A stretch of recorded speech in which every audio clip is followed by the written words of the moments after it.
एक दिनचर्या कोई पकड़ लीजिए, एक आज्ञा पालन कीजिए। अगर 100 आज्ञा ना पालन करने की सामर्थ्य आ जाए तो बताना, एक कोई आज्ञा पालन कर लीजिए, वो 100 आज्ञा पालन, और एक आज्ञा उल्लंघन कर दीजिए, 100 आज्ञाओं से आपको नीचे गिरा देंगे।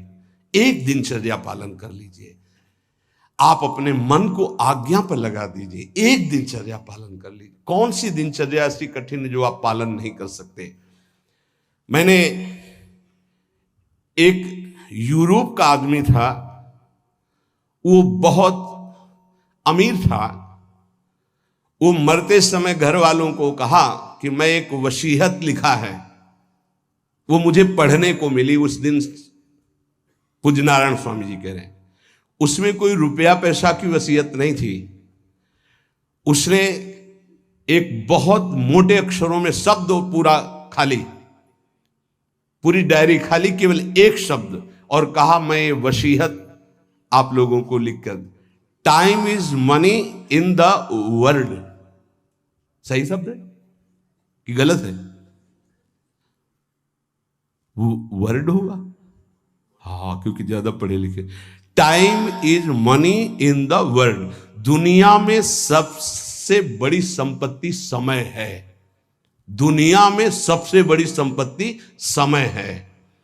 जब से मैंने ये पढ़ा तो इस दास ने समय की सदैव कद्र की है, हर समय को सार्थक किया है। या निरर्थक करने में समय की सार्थकता समझ रहे हैं। निरर्थक सोना, निरर्थक बातें करना, बिना भजन के जो सेकंड गया व्यर्थ गया। बहुत सुंदर बात है। जिसने समय की कीमत पहचान ली वो सबसे बड़ा संपत्तिवान। Time is money in the world. संसार में समय ही सबसे बड़ी संपत्ति है। समय की सदुपयोग वृत्ति, राधा राधा राधा राधा, इसको पाबंदी में बांधिए, तुम्हारा लोक परलोक दोनों सुधर जाएगा। समय को एक, इस समय ये, इस समय ये, इस समय ये, इस समय ये। परसों जब इसी का सत्संग हुआ था तो ये हुआ था कि यदि आपने किसी को 5 बजे का समय दिया तो 5 मिनट पहले पहुंच जाइए। ये साधक का लक्षण होता है। अगर 3:30 बजे से वाणी पाठ होता है तो आपको यहां 3 सवा 3 बजे ही उपस्थित हो जाना चाहिए।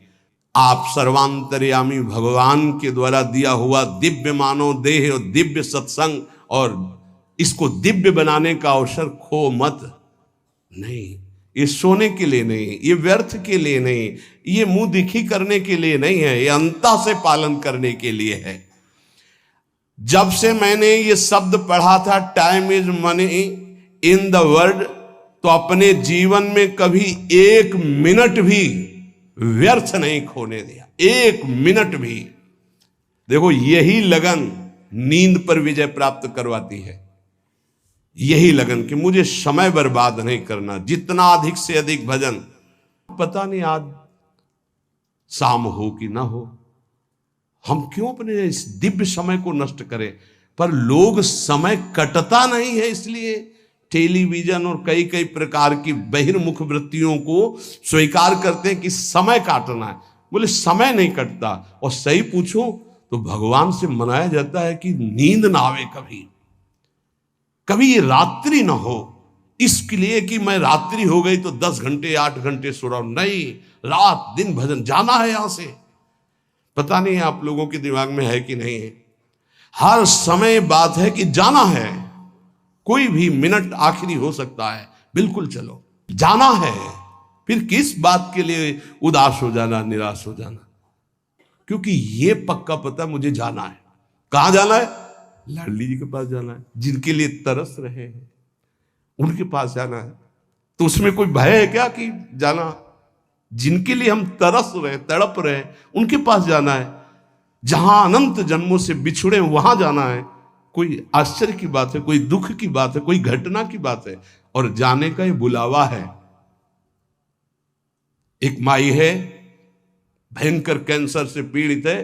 मुस्कुराहट के सिवा कभी हमने उसके मुख में उदासी नहीं देखी। जब प्रणाम करके बाद, बहुत कृपा है लाडली जी की, बहुत कृपा है गुरु जी की। यह जीवन है। आपके अंदर अगर थोड़ी देर सोचो कि कैंसर की रिपोर्ट आ गई, अब कैसा लगेगा? कैसा लगेगा? भाई भगवान ने हमें क्या दिया है? थोड़ी देर आंख बंद करके सोचो, यदि तुम्हारी आंखें ज्योति रहित हो जाए तो कैसा लगेगा? घबराहट पैदा हो जाएगी। आप देखो, अभी आंख बंद करो, सोचो अगर ये सदा सदा के लिए ऐसी हो गई तो भगवान ने कितनी कृपा दी। तुम सुन सकते हो, बोल सकते हो, देख सकते हो, सूंघ सकते हो, चल सकते हो, अभी स्वस्थ हो। समय की कदर करो, नहीं ये समय निकला चला जा रहा है, ये वापस नहीं आने वाला।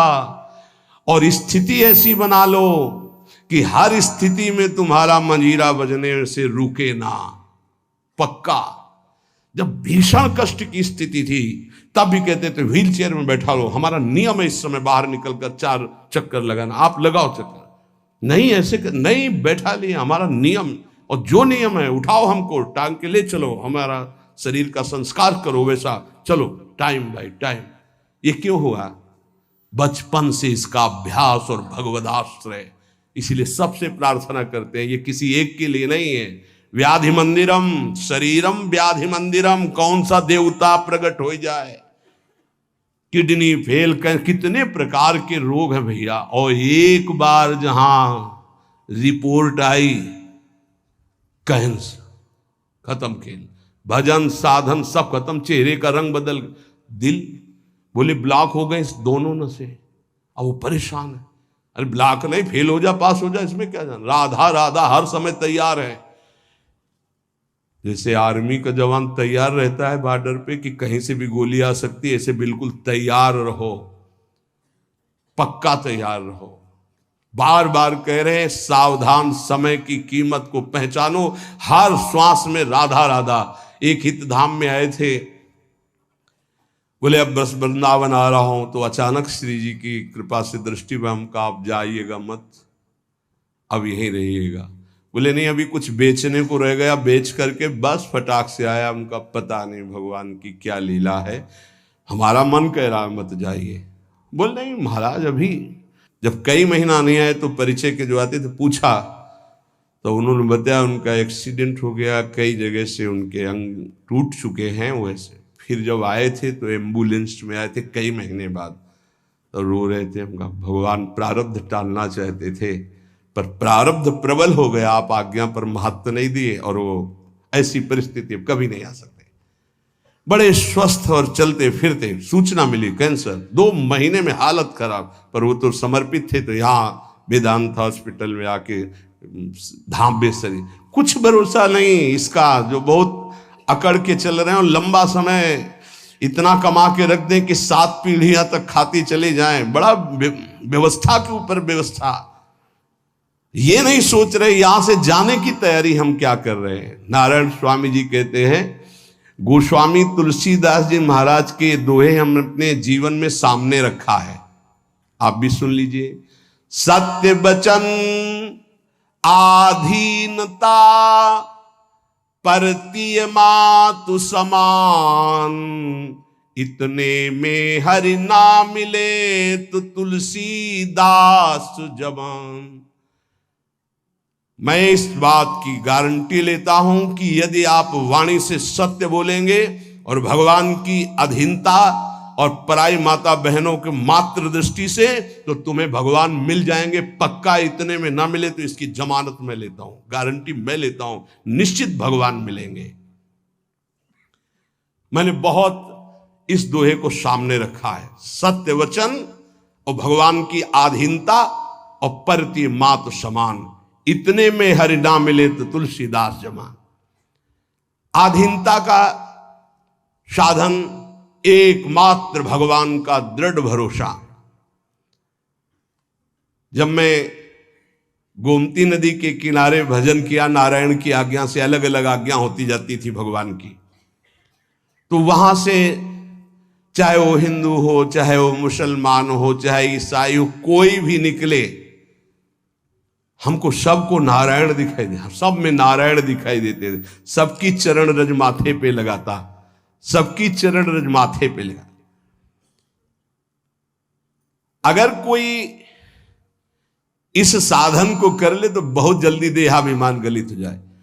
पूज्य राधा बाबा जी ने भी वर्णन किया कि मुझे और किसी से द्वेष नहीं था, अंग्रेजों से द्वेष था, क्योंकि इन्होंने जब हमारे देश पर अधिकार किया तो बहुत अत्याचार किया। उसमें पूज्य बाबा भी देश स्वतंत्रता के उसमें जेल में गए थे, तो उन्होंने देखा था कैसे भारतवासियों के साथ बर्ताव होता है। बूटों में कीलें गड़ी हुई थी, बाबा के जीवन चरित्र में पढ़ा तो जो उनके सामने सर न झुकाता गिरा के छाती की पसुरियों पर ऐसे कूदते और बड़ी बुरी दशा से उसको मारते थे। बाबा का भी, बाबा ने जब पीछे से आ रहा था अधिकारी तो बाबा ने सर नहीं झुकाया कि चाहे मार डाले मैं इसके विदेशी के आगे सर नहीं झुकाऊंगा। तो बस पीछे वाले ने कहा झुका दो, उन्होंने कहा नहीं कटवा सकता हूं, झुका नहीं सकता। राधा बाबा बड़े जिद्दी स्वभाव के थे। इतने में जो ही नंबर बाबा का आया वो सामने आने वाला था तो ऑफिस में कुछ ऐसा बड़ाम से हुआ, क्या हुआ भगा तो उस दिन, फिर दूसरे दिन ट्रांसफर हो गया दूसरी जेल। तो बाबा को बहुत घृणा थी, गोरा देखते ही अंदर से उनको जलन पैदा हो जाती कि हमारे हिंदुस्तानियों पर इतना अत्याचार करने वाले ये। अंदर से आया कि भगवान की प्राप्ति करनी तो अजात शत्रुता आनी चाहिए, ये ठीक नहीं। तो गंगा के किनारे घाट पे बैठ जाते और जब कोई जैसे अंग्रेज निकलता तो चरण धूलि माथे पे लगाते, वो कोई पैसा चढ़ा देता तो छोड़ के चल देते। तो एक दिन जब भगवान ने देखा कि अंग्रेजों के प्रति घृणा खत्म हो गई तो एक अंग्रेज आया और बाबा की जो भद्र करवाई हुई सर थूक दिया उनका। तो उनका गोरे ठाकुर अब ईर्ष्या आपसे या द्वेष आपसे या घृणा नफरत नहीं हो सकती, आप ही हो। बस अंदर से वृत्ति गायब हो गई और हुआ काम हो गया, अब मुझे इसकी जरूरत नहीं। तो यहां ये कह रहे कि दास ये कहता है कि यदि सबके प्रति, देखो महापुरुषों के वचन है, यहां अगर परम पद में आरूढ़ होना है, भगवत प्राप्ति करनी है तो सर्वान वस्तुतया निरीक्ष परम स्वाराध्य बुद्धिर्मम। बहुत कठिन बात है। नारायण नारायण। एक बार दास से कोई बिगड़ा तो दास ने सर झुका दिया और कहा पादुका उतारो और इस पर प्रहार करो। फिर भी हे नाथ आपसे द्वेष नहीं हो सकता। कैसे कोई इन महापुरुषों को समझे। पैर का जूता निकालो और सिर को खूब पीटो, ये सिर भी आपका है, नाथ आप ही हो। ये स्थिति है, ये स्थिति है, नाथ आप ही हो। आज तक परिस्त्री को आंख उठाकर कभी काम भाव से नहीं देखा। क्या महापुरुषों ने करुणा करी कि अपनी स्थिति बताई।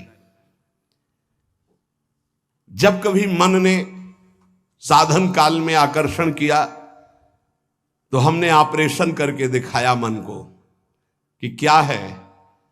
चमड़े से ढका हुआ शरीर, मांस, हड्डियां, मूत्र द्वार, मल भरा हुआ उदर में, फौरन मन भागा और नारायण की शरण में गया। ये क्यों लिख रहे हैं? साधकों के लिए। कभी कोई पाप कर्म, नारायण तब अज पा जा। आपसे प्रार्थना है जब आपका मन ऐसे करे तो ऑपरेशन करके मन को दिखाए कि कुछ नहीं है, व्यर्थ में क्यों समय नष्ट करोगे, क्यों हृदय मलिन करोगे। जो नियम तुम स्वयं स्वीकार किए हो या गुरुदेव ने दिए हो उसे कभी भी किसी भी स्थिति में नहीं छोड़ना चाहिए। चाहे सुखद परिस्थिति हो चाहे दुखद परिस्थिति हो, आप उपस्थित हैं उस समय।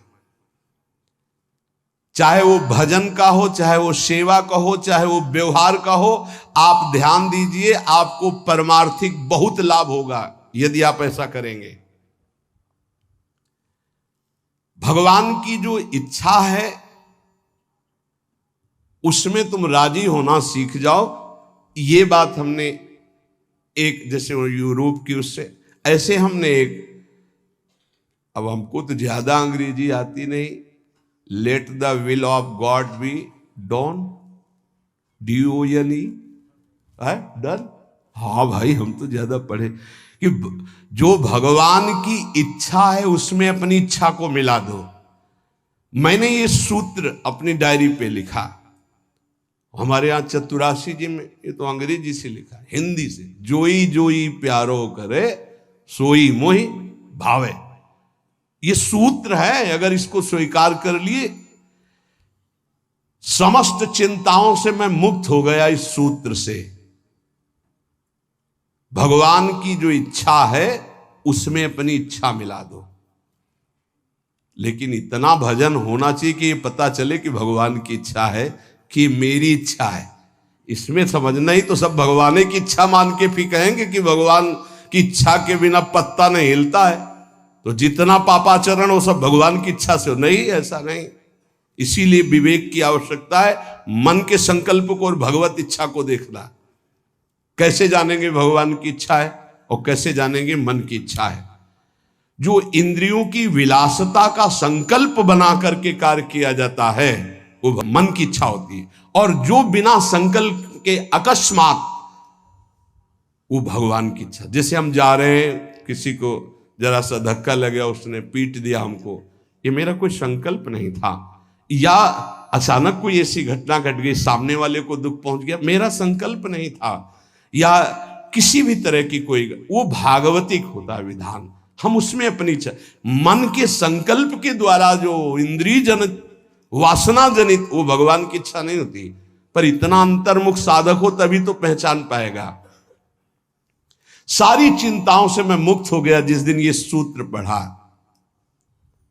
अर्थ उसका है कि भगवान की जो इच्छा है उसमें अपनी इच्छा को मिला दिया। जोई जोई प्यारो करे सोई मोहि भावे। इस दास ने देखा कि जब अपनी इच्छा भगवान की इच्छा में मिला दिया तो चराचर जगत से हमें कृपा प्राप्त होने लगी। जा पर कृपा राम की हुई, ता पर कृपा करे सब कोई। अपनी इच्छा ही भगवत कृपा में बाधक है। अगर अपनी इच्छा भगवत कृपा में मिला दे तो चराचर जगत से भगवान कृपा करने लगेंगे।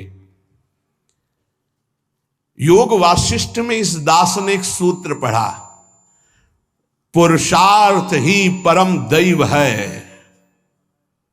दैव, दैवी शक्ति। प्रारब्ध को लेकर बैठ जाना, अब जो लिखा होगा वही हो जाएगा, हमको कर नहीं। जब दास ने योग वासिष्ठ में ये सूत्र पढ़ा कि पुरुषार्थ ही परम दैव शक्ति है, तो इस दास ने इसका अनुभव करने के लिए प्रयासशील, पुरुषार्थ ही सब कुछ है। रात दिन एक करके भजन करो, देखो सब पर विजय प्राप्त हो जाएगी।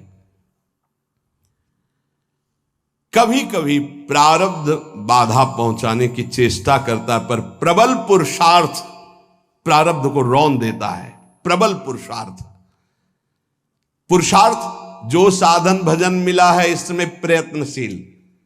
यहां कह रहे हैं कि भगवान की कृपा प्राप्त करने के लिए पुरुषार्थ, प्रबल पुरुषार्थ, प्रबल पुरुषार्थ ही भगवान के सिद्धांत की अनुभूति कराता है। प्रबल पुरुषार्थ ही प्रारब्ध के सिद्धांत की धज्जियां उड़ा देता विधान की। पुरुषार्थ में बड़ा बल है, बड़ा बल है। पर पुरुषार्थ भगवान के नाम जप से माना जाएगा, और ये लौकिक पुरुषार्थ प्रारब्ध को नहीं मिटा सकता। भगवान का नाम जप, जब हमारा पुरुषार्थ प्रबल होता है भगवत कृपा से, तब अद्वैत भाव की सिद्धि अत्यंत अनिवार्य हो जाती है। हर मार्ग के उपासक को अद्वैत भाव, एकमात्र जो सर्वत्र है वो यहां भी है।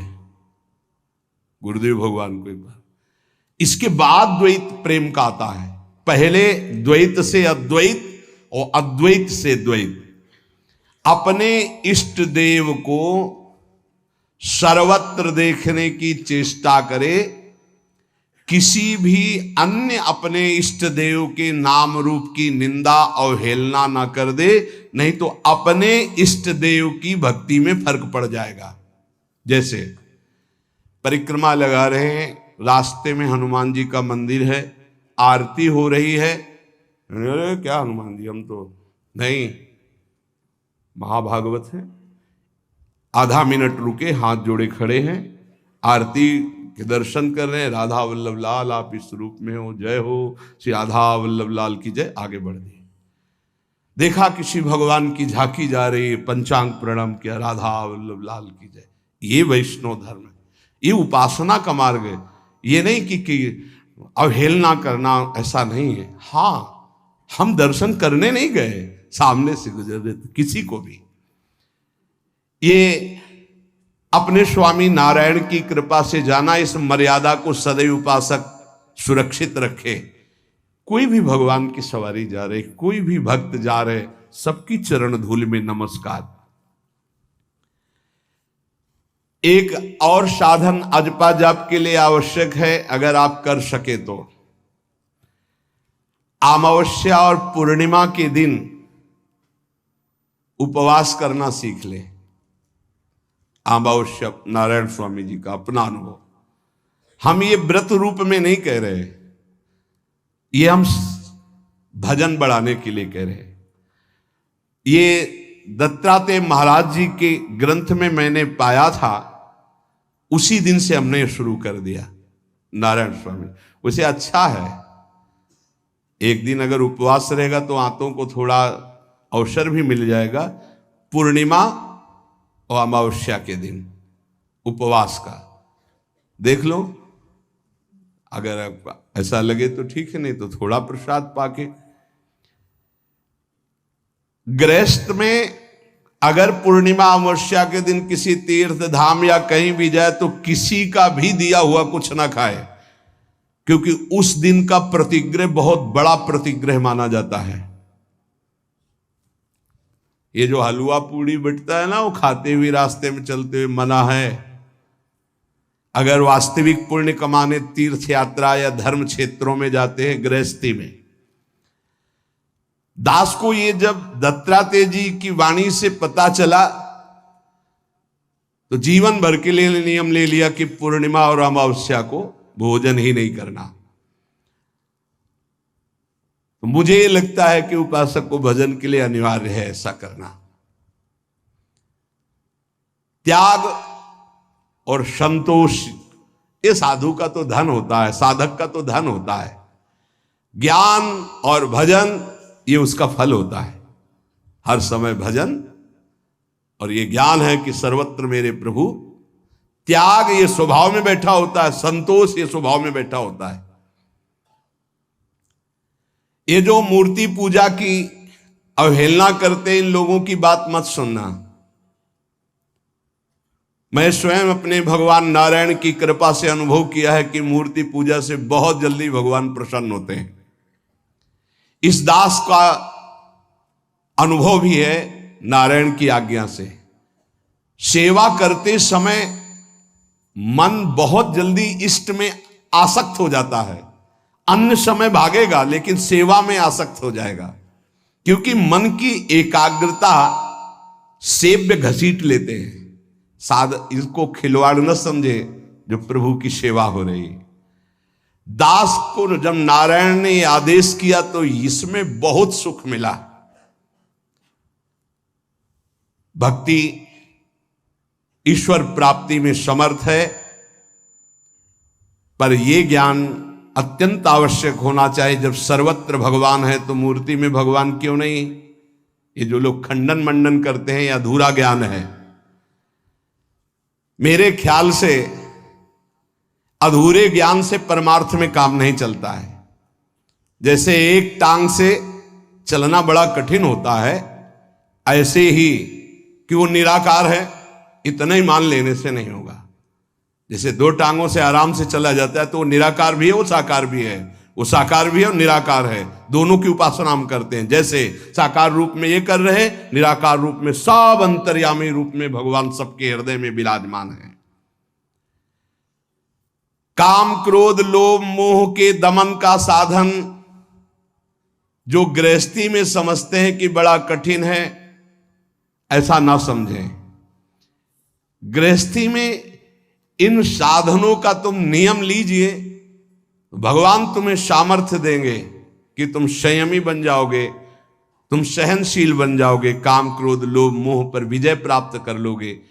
पर जो विरक्त जन हैं उनको तो कोई भी गुंजाइश इस विषय में नहीं है। इसलिए जैसे यहाँ का कड़ा शासन है कि आप परिवार से संभाषण नहीं कर सकते बिना आज्ञा के, वो भी आज्ञा होगी तो आप कुछ क्षण बैठिए यहाँ राधा के कुंज में बैठकर ही बात, उसका मतलब कोई वैर नहीं है, आपके राग के नाश की बात है। आपका राग नष्ट हो जाए, खत्म खेल। गुरु की कृपा से ही सब साधन की जानकारी होती, सब साधन चलने का उत्साह होता और सब साधन की पूर्णता भी होती। सदा अंतर में गुरुदेव भगवान बैठ करके साधन की प्रेरणा करते हैं, कराते हैं और सफलता प्राप्त कराते हैं। इसीलिए कहा कि व्यक्ति कभी गुरु नहीं हो सकता और गुरु कभी व्यक्ति नहीं हो सकता। वैसे मेरा हृदय तो बहुत कठोर है, नारायण स्वामी जी कहते हैं, पर पता नहीं कैसे रिझाए माखन चोर की आकर के मेरे हृदय को माखन बना दिया। भगवत कृपा से, गुरुदेव नारायण की कृपा से, दयालु श्री कृष्ण के चरणारविंद में चित्तवृत्ति अर्पित हो चुकी है। ये आखिरी उतार। अब तो दास जैसे जी रहा है वो आखिरी दोहा तुम्हें बता रहा हूं। 3 टूक कौपीन के अरुभाजी बिन नोन, रघुवर जाके उर्वसय इंद्र बापुरो कौन। ये मेरा जीवन है नारायण स्वामी जी। एक रस्सी, एक टाट की लगोटी और बिना नमक की सब्जी। मेरे हृदय की स्थिति है, ना मुझे मोक्ष चाहिए, ना 14 लोकों का राज्य चाहिए, ना मुझे ज्ञान चाहिए, ना भक्ति चाहिए, बस केवल केवल सुमिरन, बस याद में उनकी डूबा रहता हूं, बस कुछ नहीं चाहिए। देखो मेरे हृदय में जो था मैंने बता दिया, तुम देखो अपने हृदय में क्या लाना चाहते हो। नारायण नारायण नारायण। नारायण स्वामी के जीवन की ये अमूल्य शब्द आप सुने। महापुरुषों के अनुभव खोज खोज कर इसलिए सुनाए जा रहे हैं कि कोई भी महापुरुष पर श्रद्धा हो जाए, किसी भी महापुरुष के वचन आप स्वीकार कर लें, आपका जीवन कृतार्थ हो जाए, आपका भजन चलने लगे, आप विषयों से निवृत्त हो जाएं, आप दुखों से बचकर भगवत प्राप्ति कर लें। शेष चलते आगे। श्री राधा वल्लभ लाल की।